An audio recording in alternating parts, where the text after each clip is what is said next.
Okay, good morning, everybody. Today's session webinar is with Tom Bulman from Worktree on how community businesses can consider how conversation can help them in their employability work. So this session is intended for community businesses who work explicitly in the field of employability, but also people who are interested in how they can embed a certain amount of employability work into any other work that they do with the community. So as usual, we'll be here for about an hour or so. There will be time for questions at the end, and then the recording will be available on the website afterwards. So I'd like to introduce Tom Bulman then from Worktree, who will be your speaker today. Tom will also be joined by Tom Bartlett of Aspire Oxford and Will McCormack from YMCA Milton Keynes. So over to you, Tom, if you want to share your screen. Thank you very much, Lucy. And hello, everybody. It's nice to be here. And I will just reiterate importantly what Lucy said, that this is for quite a wide audience. You've got involvement with different community businesses with more or less interest in helping people develop their employability. I'm going to be talking from my experience, more than 20 years working for the charity Worktree, and I'm going to be proposing that you might consider trying a low-tech, quite accessible approach to helping people to find work. When I say work, this applies equally to volunteering as well as to employment. Recently, I've been wondering if there's a new word we need to find in an uncertain future for doing something meaningful, for being engaged with others, by others in meaningful activity. But for today, I'll mainly be talking about employment because of course, it's so important with its earning aspect. What I'm going to be talking about was relevant before COVID. I've been thinking about it and watching it for many years, but it seems to be even more so now. And it's challenging in lockdown to deliver this kind of approach. But I'm going to be arguing that it's more important than ever, and it requires us to be more creative and resourceful than ever, but that it is possible. Finally, what I'm going to be proposing in this Find Your Job in 25 Conversations method, it's not the only method. It's one that I've been working on, and I'm presenting it here today really to create interest in it and a deeper discussion, which I hope I might continue with some of you at another time. So without further ado, I'm going to show you a few slides, and there will be a few activities here. Obviously, those watching the recording will not be able to participate, but hopefully learn from what we do here today. So this is the outline. I'll introduce a little bit more what Worktree, the charity I work for, have been doing and how the world is changing, and then propose this personal employability research project. This is the way that at Worktree we present to a client, a beneficiary, someone we're helping into employment, that it does require them to be thinking about themselves and their employability by asking people questions about it. It's not a passive project. It's something for which they have to go out and talk to people. We'll then be hearing from Tom and Will, my associates here in Milton Keynes, who will talk about their approaches at Oxford Aspire and MKYMCA. And then we'll be doing some practice of conversations. We'll be looking at the technique of effective conversations on the topic of employability, and also how to organize those conversations so that you might go away from the session with ideas about how you can help clients and beneficiaries to organize their conversations. And then we should end up with at least 10 minutes at the end for you to consider what action you're going to take at the end of this session and what questions you might have for me. This is just a little bit of introduction to Worktree. It's a small charity I've been with them for 23 years, and this is a short video showing how we have in schools over the recent years been organizing thousands of conversations with over 1,000 volunteers and about 8,000 students a year. Of course, I've just realized that I didn't press that important button on sound, so I'm going back to do it. When you're presenting something with music or sound, press the button. Here it is. So hopefully now you'll be able to hear it.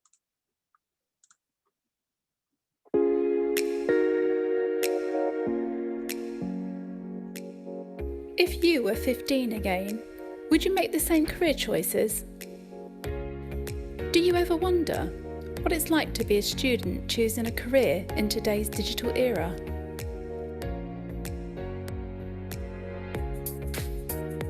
Life can be quite confusing for young people, especially these days. There's so much information out there, but what they don't do a lot of time is have conversations with people they don't know. A career workout is a 1-hour session in the school.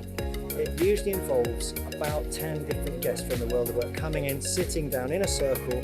They're faced by a group of maybe 4 kids at a time. In 6 minutes, those kids can ask any questions they like about that person's job. And the person just answers honestly, gives the young person a true idea of what work is like. Do you regret leaving, like being a flight attendant? No, I don't regret it at all. It is, for me, I would say every job or every role that I've done is an experience that helps me build up to, you know, something else. So the skills that I got from that job were fantastic for what I'm doing now. Career Workout for Outgrowth has been absolutely brilliant. This really allows the students to meet with other people in the local community, to talk to employers, to engage with them, to develop those transferable skills that students need to have as they go into industry. And what we've developed here at Oak Grove with Worktree is a great programme from year 7 all the way through to year 13. So I think I've now done 7 different career workout sessions over the years. It's made me a lot more confident in an interview setting. It's been really useful because not only do I know kind of about body language, how to interact, but also I know the questions to ask. I know what people are interested in, what I should be interested in. So it's really helped in terms of that skill set, particularly with interviews. During the hour that I spent talking to those pupils, I think we all agreed that we saw a physical transformation as we were talking to them, as if they were really being inspired and we were really having a positive impact on the pupils in the room. And to see that physical transformation is it stays with you for the rest of the day, and sometimes stays with you for the rest of your life. Sometimes you really feel like you've had quite an amazing impact on those kids for the better. I really enjoyed the career workout because I got to meet lots of new people and hear about their stories, and I discovered lots of jobs that I didn't even know existed, and that I got to hear lots of people's stories about how they went from their perfect job and realising that actually they wanted something else. It's so easy to get involved. You just got to say to yourself, have I got an hour that I can spend in a local school? And then you go to the Worktree website, worktree.org, you go to the events page and you see a list of all the events happening in the schools of Milton Keynes. Currently, I think it's 13, 14 schools we're working in. So we do about 200 sessions a year. Look down the list, what time of day, what day of the week, what area of the city, what age group of the student. Click on it, put your email in, and then show up and you'll be welcome.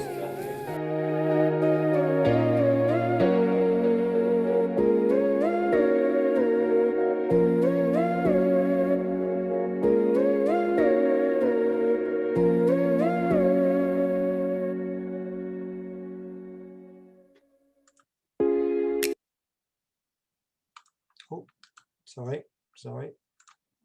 There we go. So that's just the example of the main work that Worktree's been doing recently, but the method of asking people about their work in order to find out about it, but also to cue them up to help you with your work is powerful for, in our experience, all age groups. Anybody who's seriously interested in applying their self to the right employment opportunity does so best by being interested in other people and then getting them to start ask questions.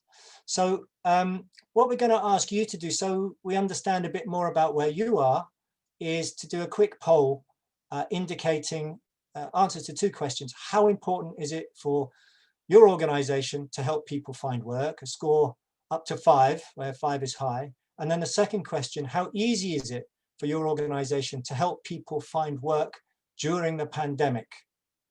And we'd like you to participate in that poll now.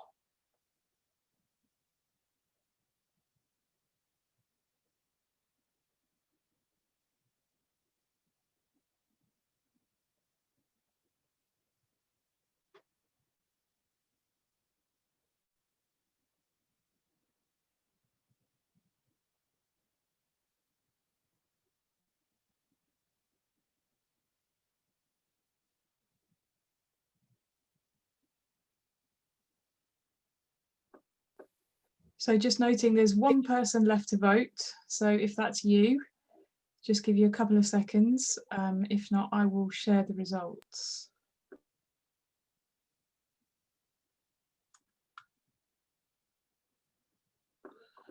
Okay, so there you go, Tom. Your results are, in terms of how important it is for organisations to help people find work, 43% said very important, and 43% said not so important at 1.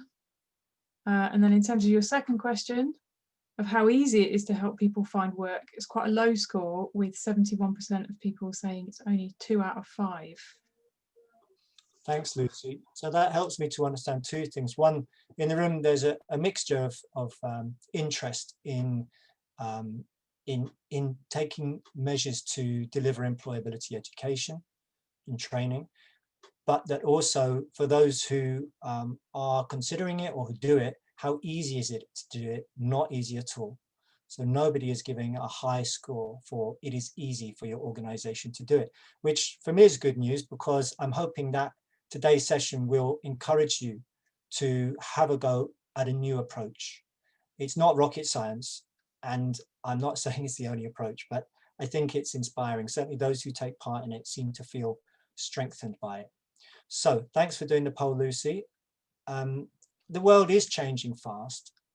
It's clear that over the last few decades, the movement of people around the country, around the planet, has made it more competitive.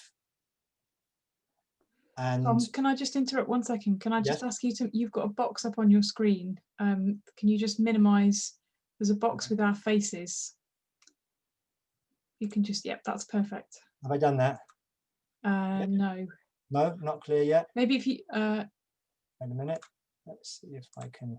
If you can change it to speaker view. Yeah. No. I think if you can possibly just come out of share screen, yeah, and then start again. Okay. Just a quirk with Zoom. Yeah. Let's try that again then.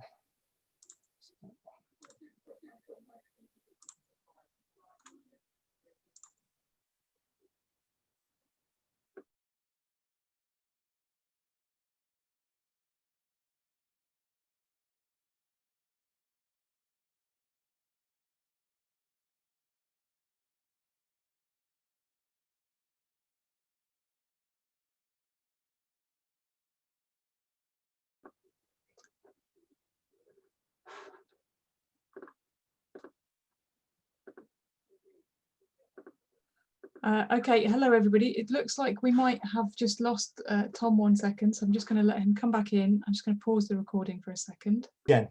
Welcome back, Tom. So if you just want to share screen and pick back up on where you yeah. Were. Okay. Here we go.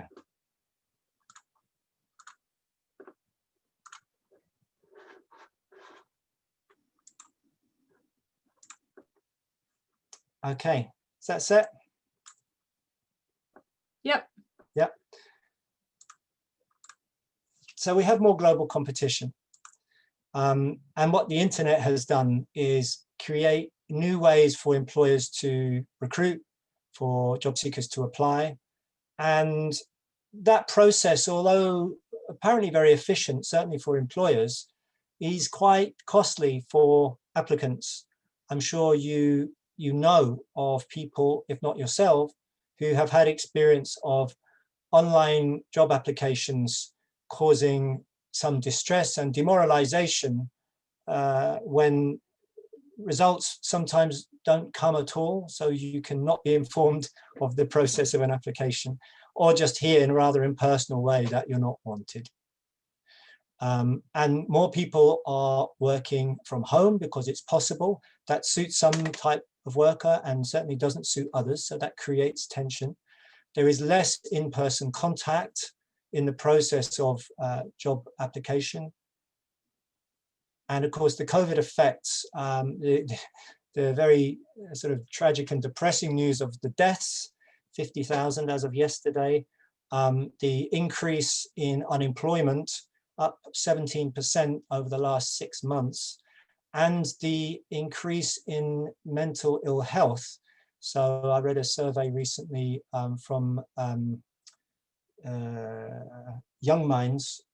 It was talking about half of adults are saying that they experience worse mental health than they did pre-COVID, and 2/3 of young people are saying they experience worse mental health. So the world is changing fast.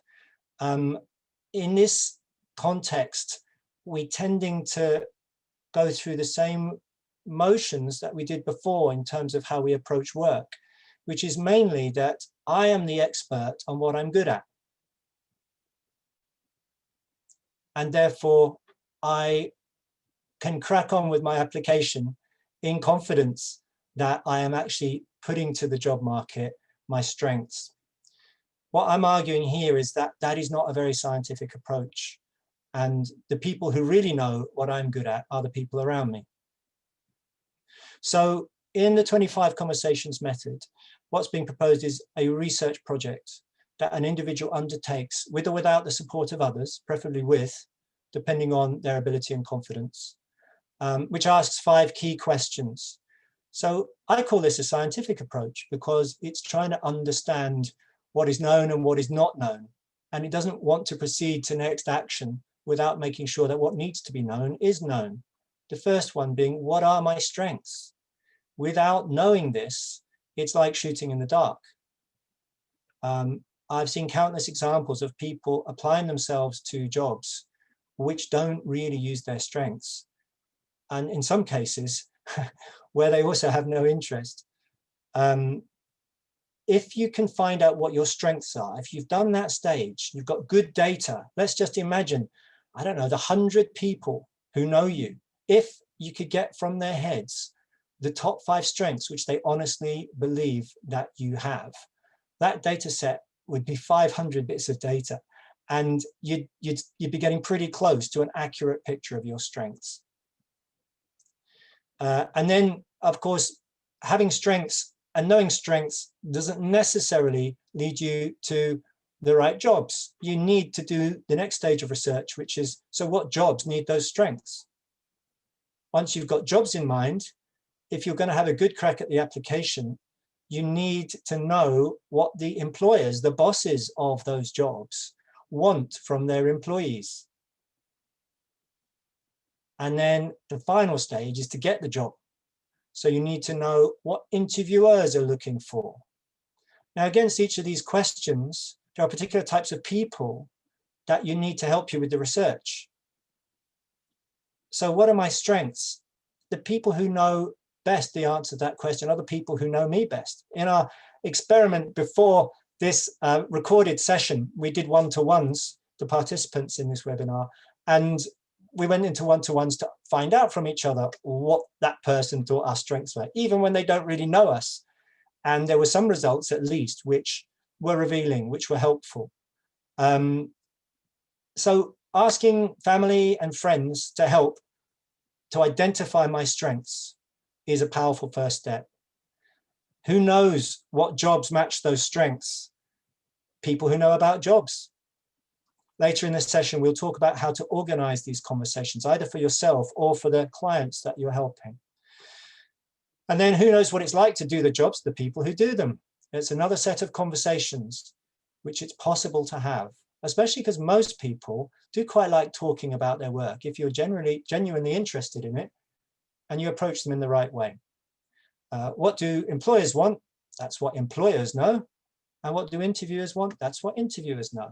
So this is an approach which is step by step and can be summarized in this slide. And that's why it's called 25 conversations. So it's 5 conversations in each step. Obviously, some conversations are easier to have and easier to organize than others. At the top end, it's not easy to get a conversation with an interviewer about what they look for. But if you can, it really broadens your understanding of what you're going to have to pitch when you get to interview. Now, these 25 conversations can be useful even if you haven't just the first 5 or the first 10. You don't have to have them all. But if you want a good chance of getting the job that's right for you, you're going to need to go through the steps. Tom, sorry, here's Mirella. I'm just trying to switch to my phone, but the host, which I believe is Lucy Slamming. Okay, she's great. Sorry for interrupting. Are you all right, Mirella? Yes, okay. Yes, I just needed to switch to my phone. No problem. It's nice to hear your voice. It's good to know that people are there. So what about the importance of the conversations? Can you do this without conversations? Can you find out what your strengths are without talking to people? Yeah, you could look at, you might have certificates, videos, there might be other bits of evidence, but the easiest to access is conversations, because people, if they're asked in the right way, they do like talking. And so the benefits of the conversations are that you will find out more about jobs as they are today by talking to people who have different jobs. You'll find out that they don't necessarily take the path that you assumed they took.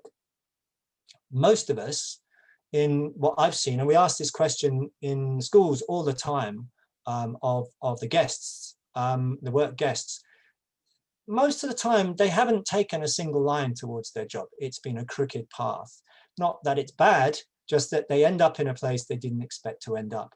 And for job seekers who are new to the process of job seeking, it can be very reassuring to realize that it's not a case of having missed a train. There are different ways to get to different jobs.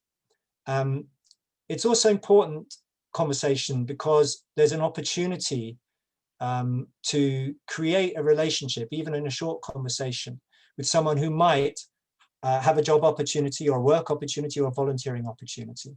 And finally, it's for our well-being. Since we're increasingly working online, many of us, there's a risk that we actually lose our own well-being because we don't have enough human connection. I'm now going to ask 2 associates from Milton Keynes, each to speak for themselves about briefly how they relate to Worktree, the charity I work for, and then to talk about which aspects of the conversation method has been useful to them, and most importantly, what is their approach to helping clients with their employability. And I'm first going to ask Tom Bartlett from Aspire Oxford. Welcome, Tom. Thank you, Tom. Yeah, a little confusion with having 2 Tom B's involved here, but yeah, thank you all for inviting me onto this, Tom, and hello, everyone. Just by a little way of introduction, I do work for a charity called Aspire Oxford. However, I work full-time in Milton Keynes. Aspire Oxford is a charity and social enterprise and employment charity that's been around since 2001, working very successfully in Oxford. A couple of years ago, we were funded by the police and crime commissioners to pay for me and a few colleagues in other parts of the Thames Valley to work solely with ex-offenders.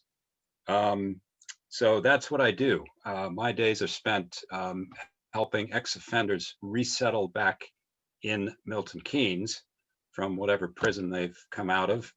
I'll get onto that a little bit later. But just my association with Worktree is as a volunteer. So I've gone into places like the YMCA, into schools, in person, pre-lockdown, and more recently in sort of a virtual capacity. Then in terms of the 25 conversations, the other Tom and I started chatting about this when I was working in HMP Woodhill here in Milton Keynes. And I wanted to develop this and offer this as a program, as a way of helping prisoners in Wood Hill to find out more about their abilities, their potential for work, etc.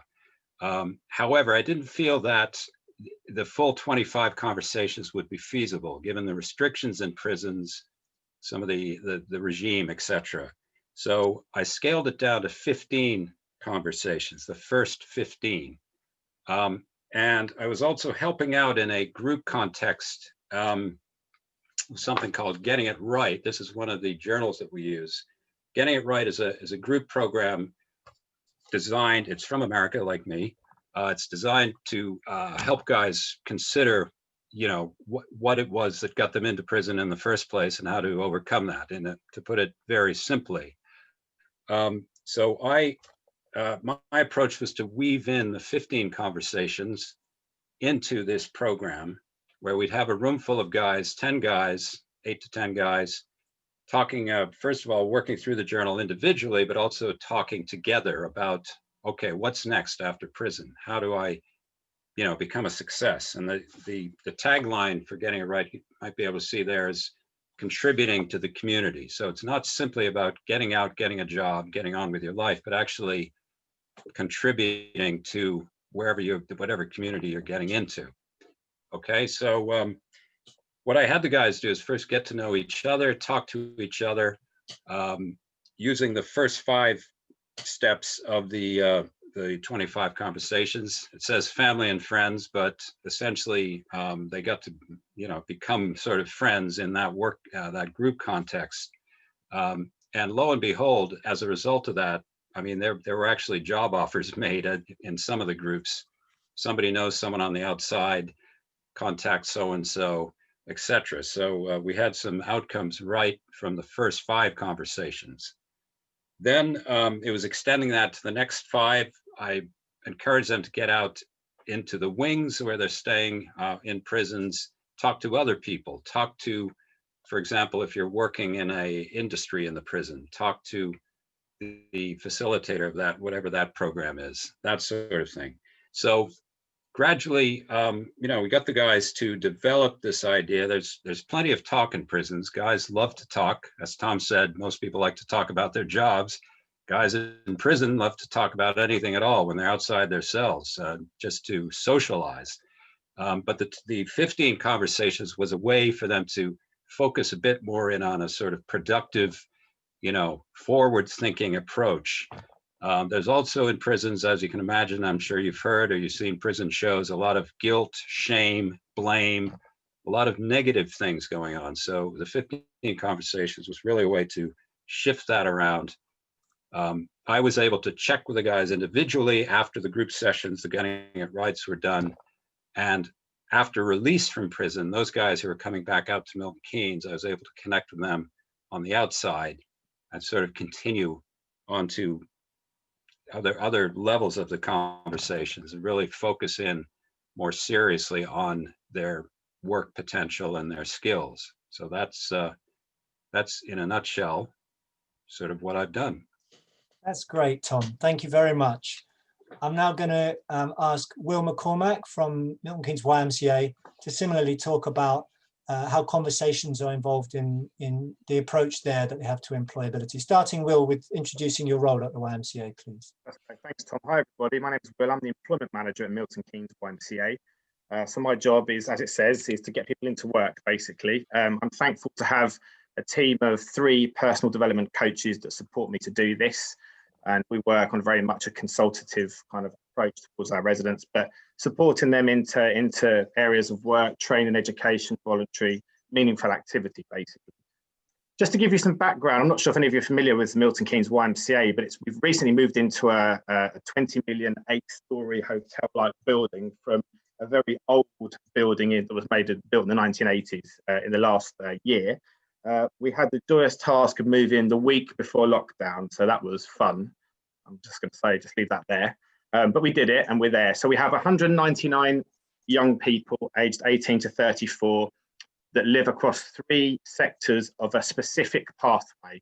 Milton Keynes YMCA is no longer a place to live, it's a place to move through the pathway, progress, getting to work and better yourself, better your life, you know. So just to give a quick synopsis of how it works, you come into the building via the supported living area, which is effectively our old hostel. You'll work with a key worker 24 hours a day to support you with mental health, physical health, and your well-being. Once you're ready to start looking for work and engage in the idea of looking for work, the supported living manager will refer them to myself. Me and my team will work with them to get into work, and then so on and so forth. They'll be referred to the independent living manager to their own flat. So the pathway is effectively a 3-year program, but at the moment people are flying through it because it's mental. So yeah, that's my job. I work with employers, charities, other partnerships to make sure there's meaningful employability activity in the building, which of course, as we all know, is quite strange right now because of the pandemic. But thankfully, and thanks to the likes of Worktree, we have been able to work in partnership and support young people who are very traumatized at the YMCA, as they are in the prison sector, Tom, into work. But it's a slow process. You know, we're not, with all due respect, a recruitment consultant. It's not a fee policy. It's about the well-being of individuals who need time and space. So in terms of my experience at Worktree, I first met Tom at the end of last year when we did the career workout program in our old building. And that was where we were having, in those days, the good old days, we could have face-to-face contact and people coming in and talking about work experience. But the best thing about it for me was, and I've done a lot of employability work throughout my career in charities, etc., was that you know, the Worktree programs, it's real stuff. It's people talking to people about real stuff, what actually goes on, what it's like to work in certain sectors. So every Friday morning, we would have some volunteers come into the building and talk to our young people. Sometimes we'd have groups of 10 or 12, sometimes 6 or 7. But these people, our residents, were there attending purely to have that work discussion. And you know, as per the prison sector, there's a lot of people at the YMCA, resident-wise, that lack a lot of confidence. They have been through a difficult time, whatever that looks like, and they're low on morale, they're low on themselves. So in terms of the most productive parts of 25 conversations to me, because we work on very much asset-based, person-centered approach, to be able to educate residents on how to ask themselves what their strengths are is fundamental, because we all know that without having, you need to know what you're good at and how you can sell yourself and move forward. So the key parts of the Worktree program that work for me with our residents is sitting there and having that conversation about what are your strengths. Because that's what we talk about all the time is, you are good, you can do, you will do, but it needs to be done from that person them saying to themselves, actually, yeah, I am good at this, and I can do this, and I will do this. So it's fundamental that that conversation is advocated with the resident. And then, of course, you go from there and you look at, okay, so I've got these strengths, I'm good at this, for example, but what kind of jobs, where can I use these strengths? Where are these jobs? And then ultimately, when we were having the face-to-face volunteers, and then we did it virtually as well, so we still had the same contacts. It was our residents asking these people, what is it like to do your job? We had a guy come in from, I think it was Costa one day, and he was talking about how he went through the pathway of their employability program, et cetera. And one of our residents said, so what is it you actually do? How did you get there? How did you get past your barriers to put yourself in this position? Because they're seeing how successful this guy has become, and they want to know how they can do it themselves. But it's about being real. It's about, having that conversation with somebody that's actually going to tell you how it is. And they're going to be honest and say to you, do you know what, Joe Blogg, some days it's going to be really hard going, but other days you're going to have a great day and you're going to come back and you're going to deal with it. So it's really, really effective. And it's not just about, then therefore those people getting work. It's about their levels of confidence, their plateauing of their mental health. And I've seen so much change in some of our residents. To name a couple of examples, we have one young person with our resident portfolio. She is a budding hairdresser, and with the support of people like Tom at Worktree, just having those conversations about how you realign your confidence and how you just get up in the morning, whatever happens, you're going to get through the day. She's blossomed so much, and she's one of many. Well, that's perfect. Just what I was hoping you could tell us. So thanks very much for that contribution, and it links in now to what I'd like to ask a couple of volunteers to do, because what Will was talking about was conversations initially to find out about strengths.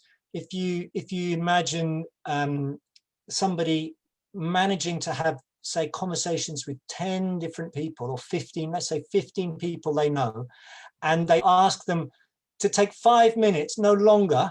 It shouldn't be stressful. It's not rocket science. It's like, okay, here's 5 little bits of paper.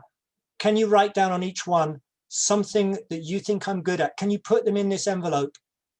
I'm not going to look at them, right? You can even sort of say, put them on block capitals, fold them up, put them in the envelope. I'm going to ask 14 other people the same question, people who know me. I'm then going to end up with 75 bits of paper in the envelope. Then I'm going to pour them out. Then I'm going to sort them out and figure out what my strengths are. So that's stage one, and can be very, very engaging with people who are not engaged in other educational activity, because it's very much about them. It's all positive. There's nothing here about weakness. It's not relevant at this stage. We're just looking at strengths. And that's a fairly simple method of getting somebody moving towards seeing what they are good at and feeling motivated to go to the next step. Next step is, how do you apply those strengths to different types of job? And the volunteers I'm looking for now is 2 people who came out of that pre-recording activity where they went to a one-to-one with someone and their strengths were identified. Those have been sent to the private chat, and they're willing to come to a one-to-one here on this call, to come to a one-to-one where they're going to ask the other person, okay, these are my strengths. What jobs come to your mind when I list you these 5 strengths? Is there any volunteer who's willing to be that person and volunteer to come asking the question, which jobs do you think my 5 strengths apply to? If you volunteer for that, please raise your hand.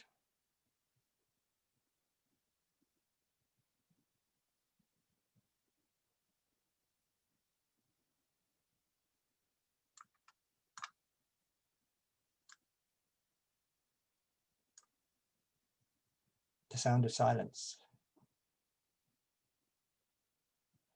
There's one other way we can do this, is can I have a volunteer for me to approach with my strengths and ask for their views on what jobs they think fit to those strengths? I can help you, Tom. Oh, that's a relief. Thank you, Lucy. So Lucy, I've been doing some research and I've asked people to identify my strengths for me. And they've come up with, I am good at self-starting, I am innovative, I am good at encouraging people, I am quite calm, and I'm adaptable.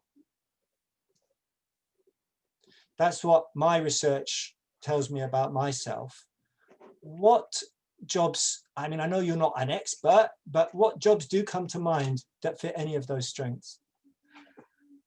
Well, I would think that with those strengths that you'd be quite good with people. So jobs where you would be perhaps working on the spot. So I think jobs where you have to be quite dynamic. So I think you'd probably be quite good in community work, or maybe as a teacher, or like social work or something like that. But because you're a self-starter, I'm wondering that you probably might be quite good in a leadership position. So maybe there's something about how you help other people, maybe. So Lucy, and because you're innovative, maybe, yeah, that's where you could be particularly good at helping other people to generate ideas. What I've noted there is that you think that my strengths could be good for community work and helping others. I could be a teacher, a social worker in a leadership role. And yeah, that took less than a minute, I think, for you to come up with those. As you know, I've been involved in all of those at some level. So I'm grateful for that confirmation that I'm in the right zone. Perhaps you can tell me anything about yours. I mean, to what extent do you feel that you are applying your strengths in your role? I think I probably do, but that's been learned over time. I think it's taken time to work out what my strengths are and how they relate to my role. But so is your question is, how do I think my strengths relate now? To what you're doing now? I think my strengths are probably a little bit similar to yours, and I think that I have a strength on also being quite calm, which has meant that I've been quite good working in different crisis situations. So I'm quite good when things go wrong, because I keep a cool head. So part of what I do with my work is I help people and organisations get themselves out of a pickle a little bit. So I do a bit of kind of crisis comms sort of work. So I think that calmness gives me an ability to see a situation and find opportunities within it. And in terms of how you actually got to your role, would you say that you've just gradually realised those strengths, or did you, like, when could you have summarised what your strengths were and set off on a journey to the role you've got now? When did that happen? Well, I think it has been a process, but one of the key things has been feedback. So one of the things that the most useful thing of me understanding my skills has been the process of evaluation and getting feedback from different colleagues, people I've worked with, friends, managers, and noticing the common threads in the things that people have said to me, and then identifying the common themes in the feedback. So that's really helped crystallize the very key strengths. And so I think they have often matched what I would have thought about myself, but there's been something really very reinforcing about hearing it from other people, and that's what's helped me be a bit bolder in what I've looked for. Well, thanks very much for volunteering to take part in that conversation, just as an example of how you can get to the point quite quickly with people in answer to these 5 key questions for the research project. Tom, I see you're still in the room, and I wonder if I might call on you now. Now, it sounds like Lucy's pretty clear about what her strengths are and that she's doing work that uses her strengths, but I've met many people who feel they're in some kind of transition, that the work they're doing isn't quite right, and they want to think again about it. And I wonder if I can use you, Tom, as a bit of a guinea pig. I know this isn't prepared, but what I'd like to do is, going back to the first 5 conversations, is do a demonstration about how you can help someone else organize who they can talk to identify their strengths. And what I'd like to do, Tom, is show the screen here, which is a grid. Is that visible to you? Yeah. Yeah. So what I'd like to do is use this chart, which you can do with a client, which plots on 2 axes people who've got knowledge about the person and people who've got interest in helping. And they're trying to find out the answer to the question, what are my strengths? And what I'd like you to do, Tom, because I think I know you well enough to do this, is share some idea about who you would go to if you were doing this research. So just imagine you were in a position where you were uncomfortable with the work you were doing. You needed to rethink and check, what are your strengths? And the first sort of the 5 most expert people that are accessible to you to find, to get the 5 strengths from them, who would you choose? Okay. I have a couple of old work colleagues who, I mean, I have moved around a bit in my working life and in my personal life, obviously traveled. So I would first turn to the ex-work colleagues that know me best. Can you give me a name? Are you happy to do that? Yeah. Out of that lot, I would ask a guy named Rick. And okay, let's just put him there for now. Let's put a few others onto the chart, and then start moving them around according to their knowledge of you and their interest in helping you. So who else apart from Rick? Yep. I would next turn to someone in my family, but not too close so they're too subjective. In other words, I want somebody who is comfortable with giving me an honest critique and some serious answers. Yep. So that would be my sister, Mary. Yeah, can you give me another? Okay.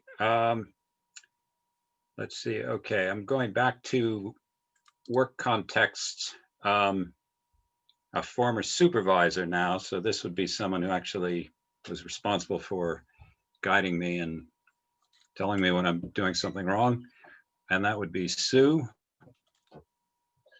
Okay, another one. If you don't mind, I will pick you, Tom, because we haven't worked together, but we have worked together in different contexts. Yeah, and one more. Although not professionally. Okay. Sure.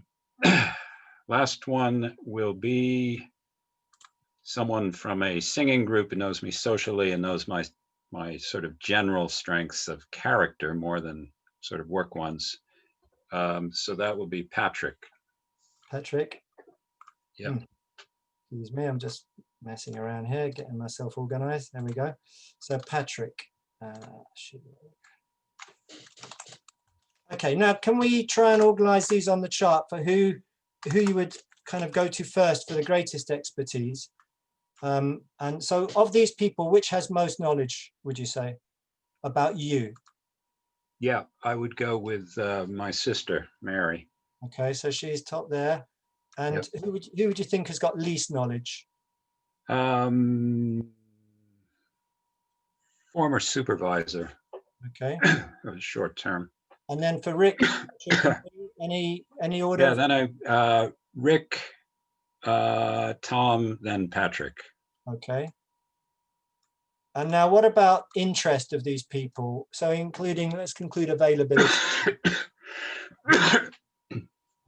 Who's got high interest in helping you with this? Oh, yeah. Definitely sister, probably the highest.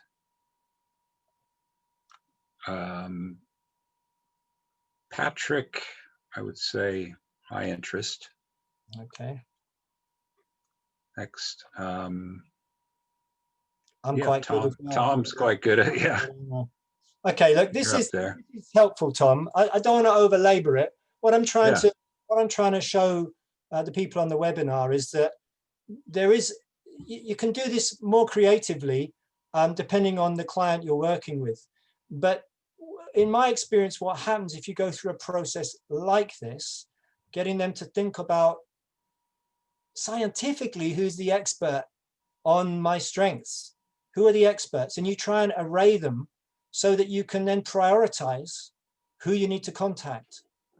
And if you can find a way for them to do anonymous, if they can anonymously feed back your 5 strengths, you start to build up data, which is very powerful. And that without doing this part of the process, you may set off towards jobs which actually aren't the right jobs for you. Now, we're over the 1:15 mark, which means that we have 10 to 15 minutes left of the session. And I'd like to start drawing towards an end whereby others can ask questions. And so the final slide is this one, which is about things that you who are watching this webinar, participating in this webinar, that you can think about one thing that you would like to do to make it have been worth your while to be here. So just taking in information and making no change might make it seem that actually what you participated in didn't help. If there's one thing you can do, what would it be? And I'd just like you to scribble that down somewhere now. Just take 1 minute to scribble down one thing that you feel like doing that you weren't planning to do before this session?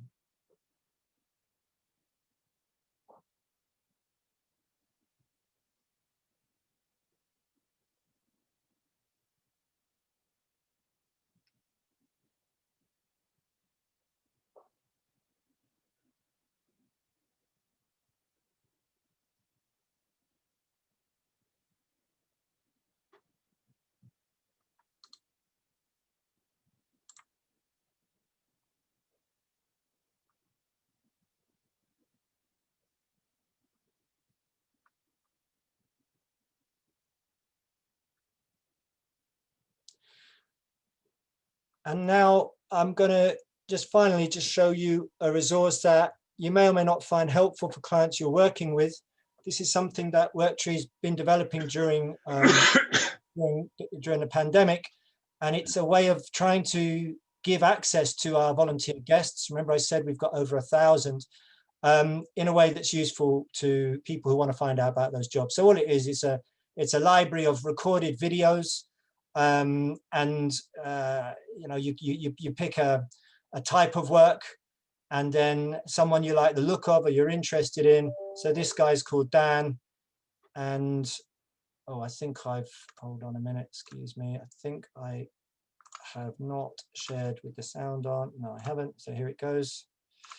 And this is Dan talking about his job. Hi, I'm Dan. I'm an SEO consultant for Era. We're a digital marketing agency based in Milton Keynes. And as an SEO consultant, it's my job to work alongside the account managers at Era and work with the business owners to help them increase their search visibility via organic search. Now, for those of you that don't know what SEO is, it stands for search engine optimization. So in a nutshell, it's my job to put a plan and a strategy together that allows us to optimize our clients' websites so that they can get more organic traffic from search engines like Google and Bing. Okay, so that's just a resource that your clients might find useful. It's growing all the time. There's over 100 people on there. But I hope you've all found an action that you want to take, that you find exciting. And with that, I'm going to say thanks very much for listening to this. I hope it's been useful, and we've now got 10 minutes for any questions to either me or to Tom and Will, who are both with us on the call still. I have one question, if I may. Yes, ma'am. Yeah, thanks so much. First of all, it was really helpful in terms of food for thoughts. One thing I'm curious about is why weaknesses are not equally paid attention to. In a sense, I can understand why recognizing strengths can be motivating and positive and uplifting. Sorry, I'm walking, so it might be a bit of background noise. At the same time, you know, that's how we also can, I guess, exclude some options for us in terms of our career by recognizing our weaknesses, as well as recognize what things we would like to get better at. So I'm just curious why kind of that hasn't been. The simple answer is, I think that this approach has been designed through experiences of working with people who are young and inexperienced, and those who have experienced difficult things that mean that their self-esteem and confidence is not high. And that while I think you're right that some analysis of weaknesses can be very helpful, especially at this time, it's important for people to first believe that they have something to offer, because many people don't, and it's very debilitating as they approach work. And so the highest priority is to make sure that you feel you're taking something to the job market that you can sell. And that's why it's a priority. I think for some people who are very confident in their knowledge of their strengths, it might be very smart to do a similar analysis of weaknesses, but you have to be tough to do it. Right, thanks, Tom. Thanks, Marilla. Ian. My question was on the conversation that you had with Lucy, which was all about identifying your, what jobs you think you can do.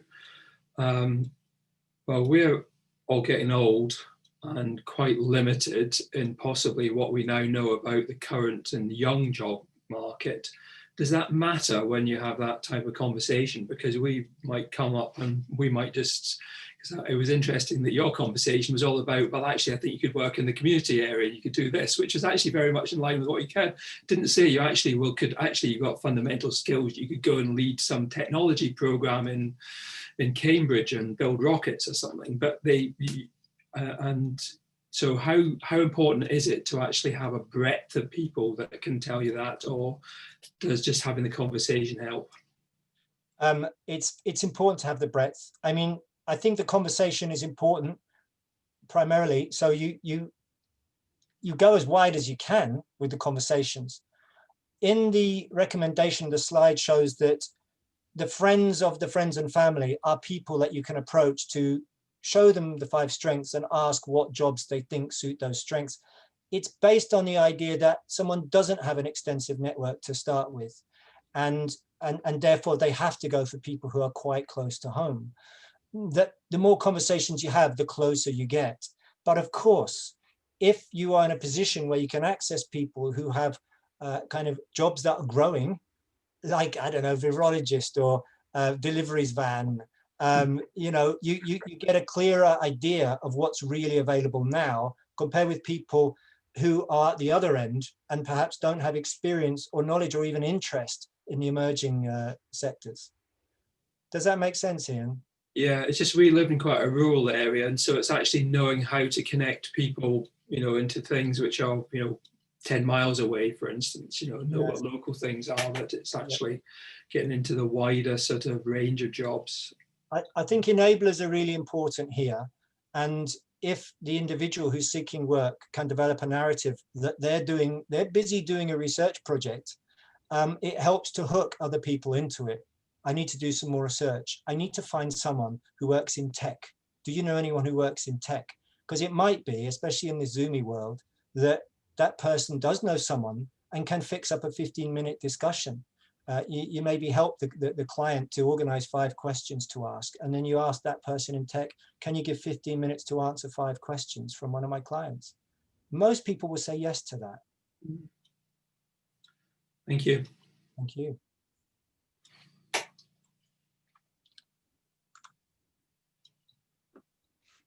Okay, Tom, I'm wondering, I think that might be our questions up then.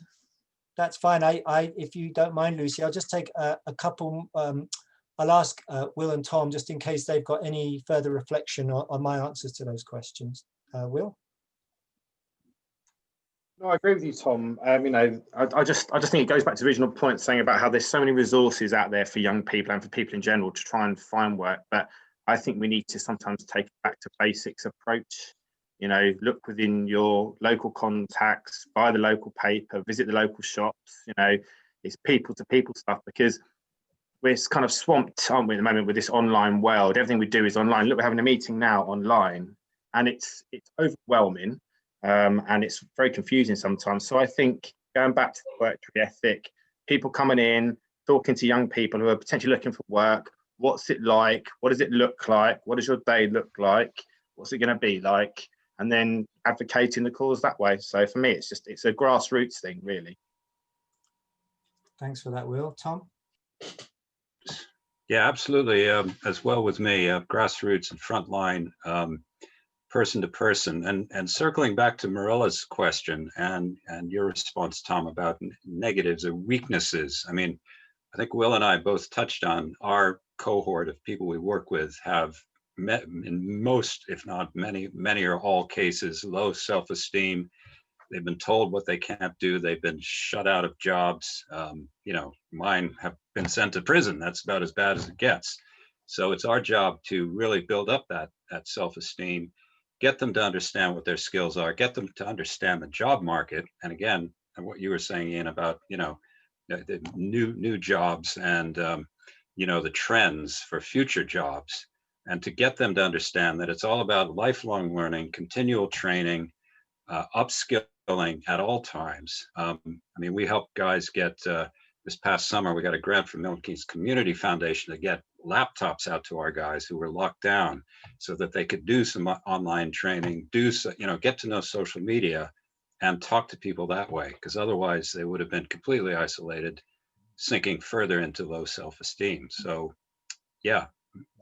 And then I think just to add to that point, Tom, sorry, just if I may, just quickly, I think that one of the biggest challenges as well for our young people and yourself, Tom, like, is this need to move on, get into work now. We've got to get into work, we've got to pay the bills, etc., etc. So somebody that lives at the YMCA, for example, they could visit a recruitment agency or find a couple of days work here and there. And short term, it hits the spot because they pay the rent. But actually, what it does is it causes huge problems with their rent account in terms of benefits and housing benefit and whatnot. So we're trying to advocate to people, yes, it's imperative that you work. You need to focus on finding the right job. So take your time, work with the resources like my team, the coaches, other external partnerships. Keep that in the back of your mind all the time, but take time to find something that's sustainable and has longevity to it, because there's nothing more demoralizing for somebody that's already in that state of trauma to have this erratic lifestyle of, 3 hours here one day, another hour here another day, another hour, and it just doesn't work for anybody. So it's about, we are advocating to get people into work, but equally we're advocating that calm approach, like you said, Lucy, is very important to find the right resources to make the right decision with the right employer.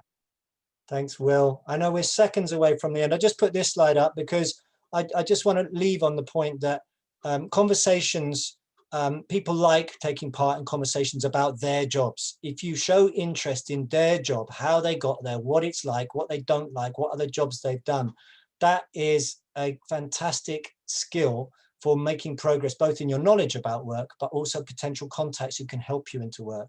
And our main theme here has been helping our clients to have conversations with people they don't know, but in whom they're interested.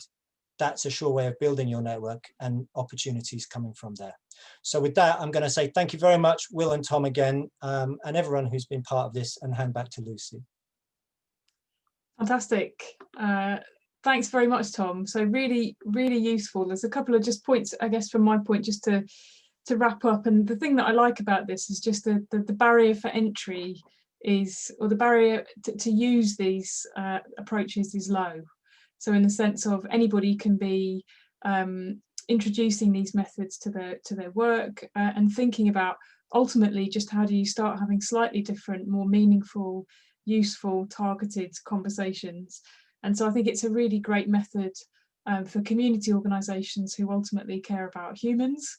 So there's a strong human interest, but just really excellent to hear about how to use a strengths-first approach, but within a particular model.